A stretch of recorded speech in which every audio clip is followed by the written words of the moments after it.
Senator Kirsten Gillibrand just dropped a truth bomb on Secretary of Defense Pete Hegseth. She said he is asking for unlimited money for bombs while Americans can't feed their families. She said the president claimed Iran's nuclear program was obliterated, then launched an act of war claiming Iran was within 2 weeks of a weapon. She said the American people don't know what to believe.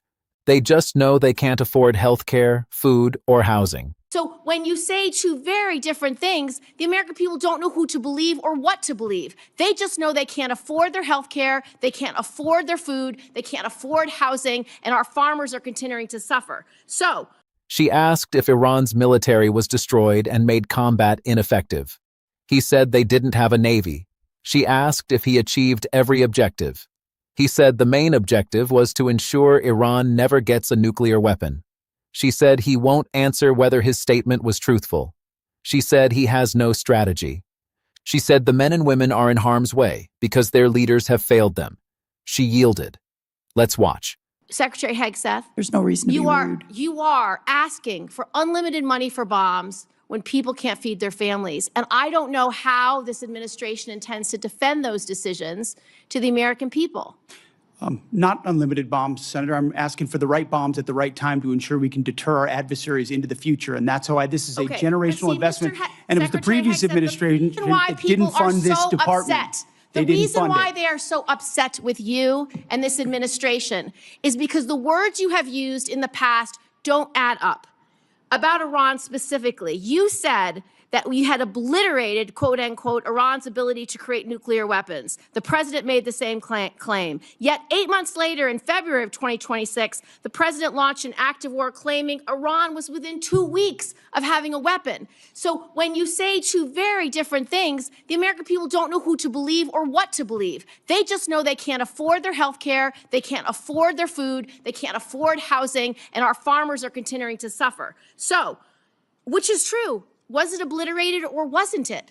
What's the status? The nuclear sites under Midnight Hammer were obliterated, but Iranians foolishly continued to attempt to pursue nuclear capabilities, which is why we destroyed their defense industrial base and so many of the other capabilities to ensure they can't get to a nuclear weapon. See, we're staying laser focused on the objective, and you're trying to make campaign commercials. No, we're not. And that's fine. So listen to this. You also say that you made the missile program, quote, destroyed and made combat ineffective, quote, Iran's entire ballistic missile production capacity, every company that builds every component of those missiles has been functionally defeated and destroyed, and that the missile program, existing stockpiles were depleted and decimated, almost completely ineffective. So why are there missiles left to hit Jordan and result in the loss of life of our brave men and women? As we stated from the beginning, the Iranian defense industrial base is effectively gone.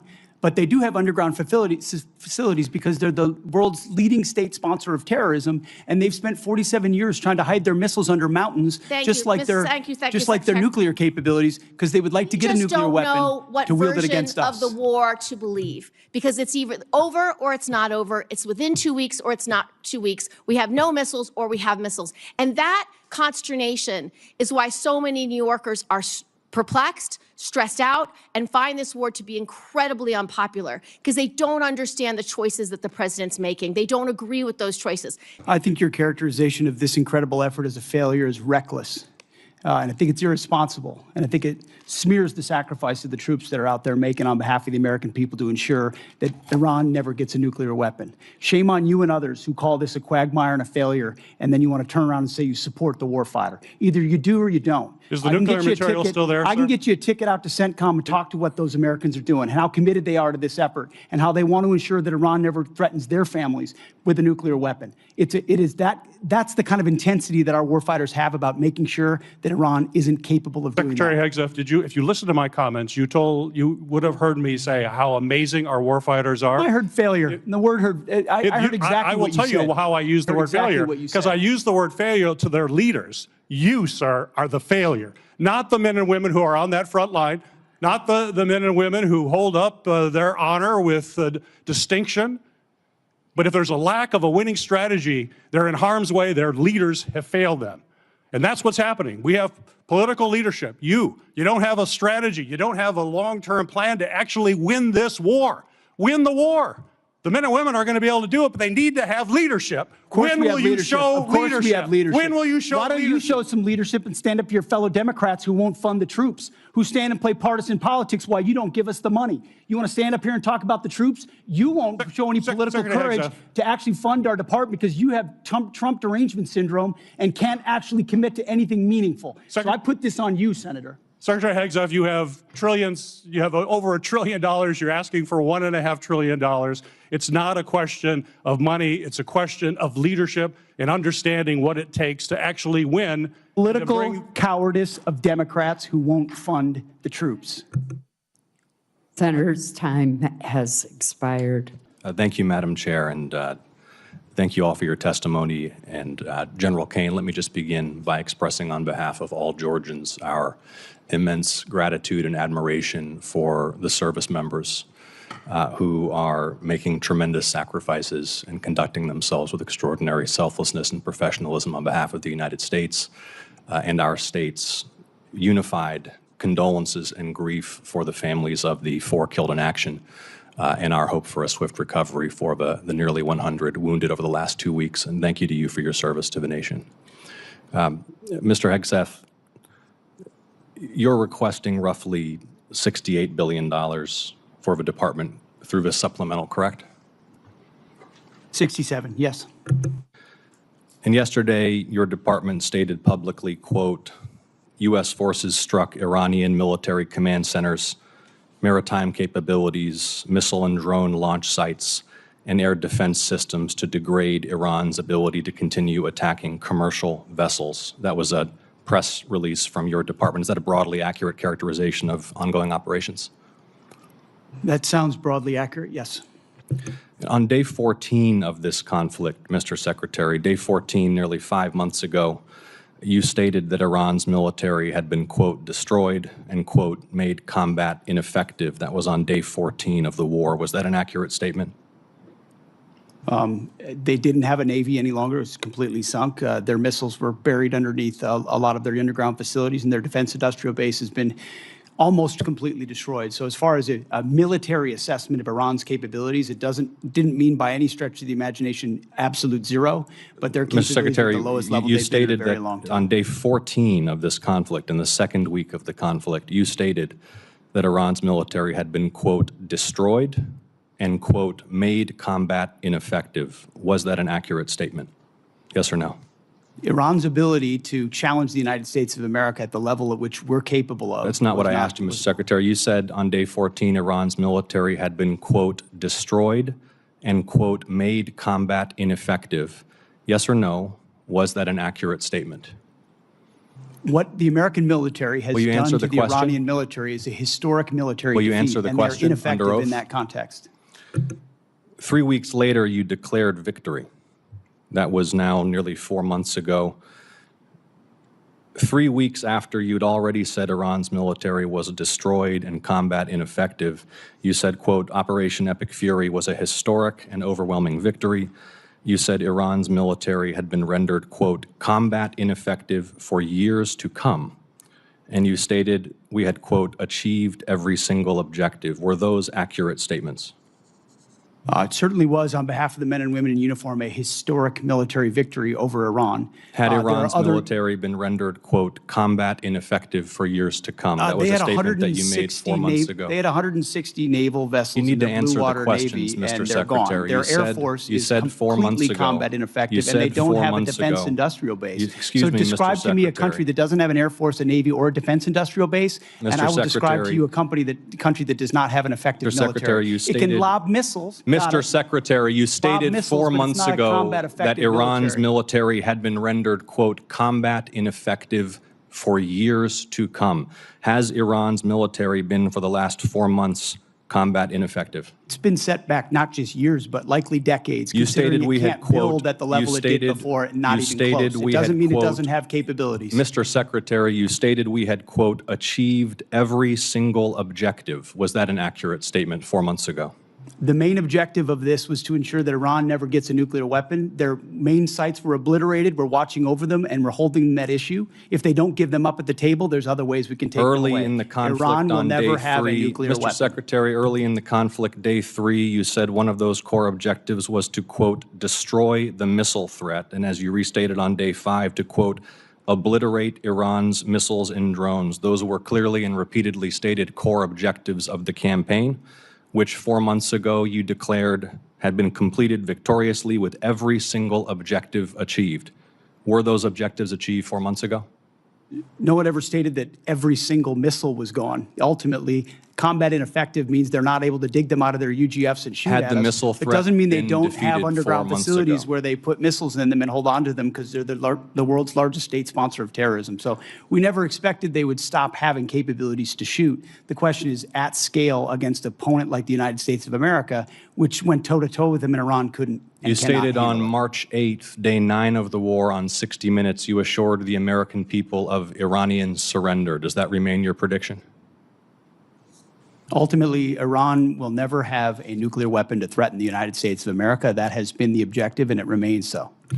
So just to review, you will not answer whether your statement made on the 14th day of the war that Iran's military had been, quote, destroyed and made combat ineffective was a truthful statement to the American people as you sit here and ask for tens of billions more The for the conflict. senator's time has But a expired. historic Senator Kirsten Gillibrand just delivered a masterclass in how to hold the Secretary of Defense accountable for his words, his claims, and his strategy. She did not come with a speech. She came with questions. She came with the contradictions in his own statements. She came with the voices of Americans who can't afford health care, food, or housing. And she left no doubt about the answer. The exchange between Gillibrand and Hegseth was not just a routine hearing.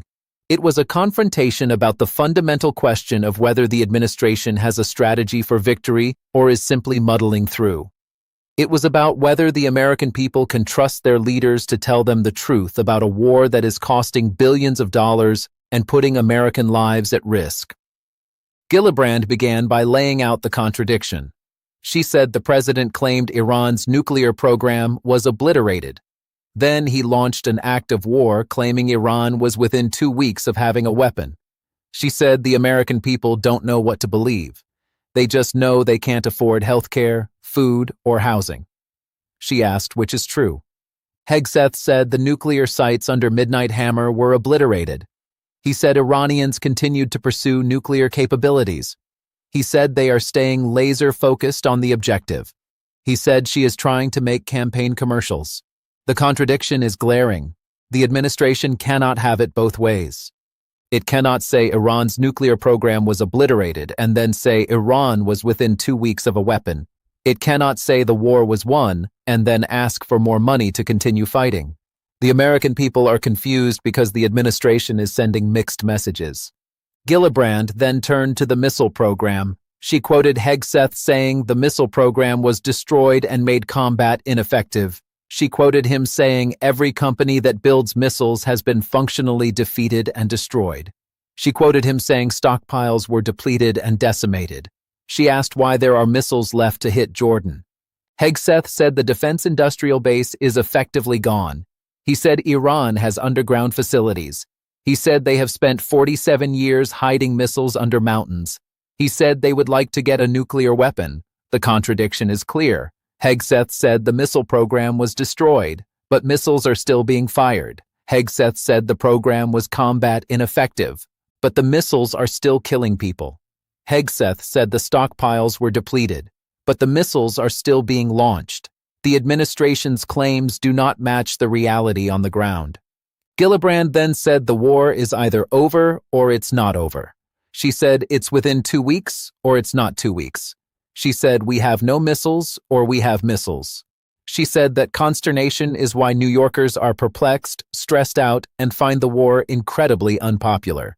She said she uses the word failure to their leaders. She said Hegseth is the failure. She said the men and women on the front line are not the failure. She said if there is a lack of a winning strategy, they are in harm's way. She said their leaders have failed them. She said he doesn't have a strategy. She said he doesn't have a long-term plan to actually win. She asked when he will show leadership. Hegseth said her characterization is reckless and irresponsible. He said it smears the sacrifice of the troops. He said shame on her. He said she doesn't support the warfighter. He said he can get her a ticket to CENTCOM. He said the troops are committed to ensuring Iran never threatens their families. Gillibrand said she said the warfighters are amazing. Hegseth said he heard failure. Gillibrand repeated her point. She said the leaders are the failure. She said he doesn't have a strategy. She asked when he will show leadership. Hegseth accused Democrats of political cowardice. He accused them of Trump derangement syndrome. He said they won't fund the troops. The exchange became heated. Hegseth attacked Gillibrand personally. He accused her of not supporting the troops. He accused her of playing partisan politics. He did not answer her questions. He did not explain the contradictions. He did not defend the strategy. He attacked. Gillibrand then asked about the core objectives. She quoted him saying, "Destroy the missile threat and obliterate Iran's missiles and drones." She said those were core objectives. She said he declared victory 4 months ago. She asked if those objectives were achieved. Hegseth said no one ever said every missile was gone. He said combat ineffective means they can't dig them out. He said they never expected they would stop having capabilities. Gillibrand asked about his prediction of Iranian surrender. Hegseth said Iran will never have a nuclear weapon. That is the objective. Gillibrand said he won't answer whether his statement was truthful. Her time expired. Gillibrand's argument is devastating. She did not need to prove that the war is a failure. She only needed to show that the administration's claims are inconsistent. She showed that the president said Iran's program was obliterated, then said it was within 2 weeks of a weapon. She showed that Hegseth said the missile program was destroyed, then said missiles are still being fired. She showed that he declared victory 4 months ago, but the war is still going on. She showed that he has no strategy. She showed that he has no long-term plan. She showed that he is failing the troops. The troops are fighting bravely. They are making sacrifices. They are doing their jobs. But their leaders are not doing theirs. Their leaders are not giving them a clear strategy. Their leaders are not giving them a clear path to victory. Their leaders are not giving them the support they need. Their leaders are failing them. The larger issue here is not just about the Iran war. It is about the credibility of the administration. It is about whether the American people can trust their leaders to tell them the truth. Gillibrand argued that they cannot. She argued that the administration is making inconsistent claims. She argued that the administration is not being honest about the war. She argued that the administration is not being honest about the costs. She argued that the administration is not being honest about the strategy. She was right. The administration has not been honest. It has said the war is over when it is not. It has said the objectives are achieved when they are not. It has said Iran is defeated when it is not. The American people deserve better.